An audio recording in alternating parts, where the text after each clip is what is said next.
Hey everyone, in this video we will learn how to install pgAdmin. So pgAdmin is the graphical user interface or GUI to connect to PostgreSQL. So let's start. So I'm on Google and I've just typed pgAdmin and I'm just going to select the second option, which is not the sponsored one, which is pgadmin.org. So if I click on that, it opens pgAdmin, and now I'm trying to install for Windows. So I'll just look for the download option. So it's on the left and top as well. I click on download and it gives me the various options. So we are trying to install for Windows, so I'll click on Windows and it shows me the last few releases and when they were released. So I'll take pgAdmin version of pgAdmin 4 version 8.14.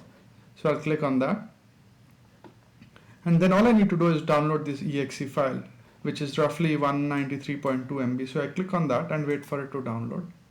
So you can see that it's downloading pgAdmin for me. We'll just wait for this to download. So you can see that the pgAdmin is now downloaded. I'll click on this and you can see that it's on clicking this I get this pop-up, and I have admin privileges. So just make sure you have admin privileges on the machine you're trying to install pgAdmin. And I'll just click the next button.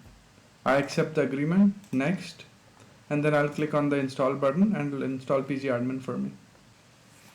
So you can see that it's saying that this application has finished installing, and I can click on the finish button to exit the setup. So it was fairly simple. All I did was go to the pgAdmin website and then downloaded the exe and clicked on the exe button to install the pgAdmin. Make sure you have admin privileges on the machine that you're trying to install it on. So that was pretty much it. That's what I wanted to cover. So I'll in the next few videos I'll cover how to install a database, so then we can start learning and experimenting with PostgreSQL. I hope you find this video useful, and thanks for watching this video. Let me know if you'd like me to take any specific topics. Cheers, bye.